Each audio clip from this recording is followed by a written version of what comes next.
Bharatiya Janata party Bhubaneswar जिला को मु प्रथमे धन्यवाद देवी ताठू अधिक धन्यवाद देवी भुवनेश्वर जनसाधारण को जो माने एभली एक ऐतिहासिक आंदोलन 31 दिन धरी आंदोलन को समर्थन करचंती एवं जो बड़ी भाव मझिरे स्मार्ट सिटी नारे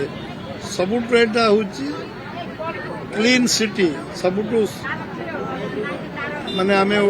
भारत एक नंबर बोली दाबी करथुआ विजु जनता दल सरकार आज निंदित है अपमानित है लज्जित है एवं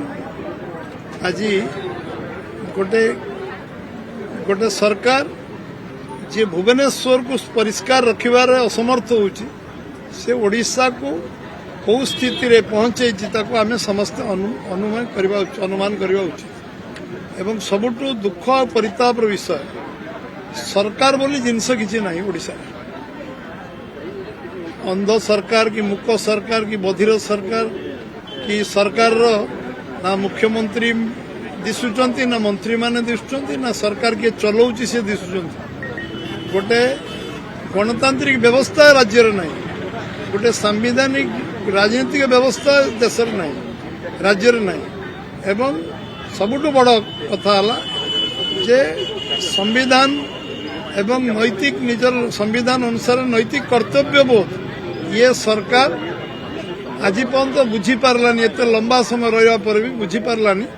संवैधानिक व्यवस्था कौन देश एवं सरकार दायित्व जे लोक भल रास्ता दब भल स्कूल दब भल शिक्षक दब भल डाक्तरखाना दब एवं गोटे परिवेश को ठीक रखियो आईन श्रृंखला परिस्थिति विपर्यस्त हेनी ताकू ठीक आईन श्रृंखला परिस्थिति को मेंटेन करिवो एवं ये सबुरे ये सरकार विफल सरकार बोली तो मु मानु नहीं लोक तो मानु ना सरकार गोटे अच्छी बोली नहले 31 दिन यदि गोटे सरकार था एभली गोटे सेंसिटिव इश्यू सरकार आसी था यदि आमको कई गोटे कही था बीजेपी सरकार को राज्य था आमर था मिनिमम आमे से डे वन रे गोटे मिनिट गोटे घंटा भीतर पहुंचिकी अवस्थार अनुध्यान करता यार समाधान करता ये गोटे निर्जीव सरकार अयोग्य सरकार अपारक सरकार एवं गोटे निष्क्रियतार चरम सीमा रे पहुंचा सरकार संवेदनशीलता नहीं सरकार लोक माने घर बाहरी पारना दुर्गंधर फाटी पड़ुची लोक स्वीकार विजु जनता दल लोक माने स्वीकार कर कथा किंतु कहवाई कार साहस नहीं कहवाई कौन सी लोक आज पर्यंत मंत्री माने मुख्यमंत्री की भेटी पारना एभली एक सरकार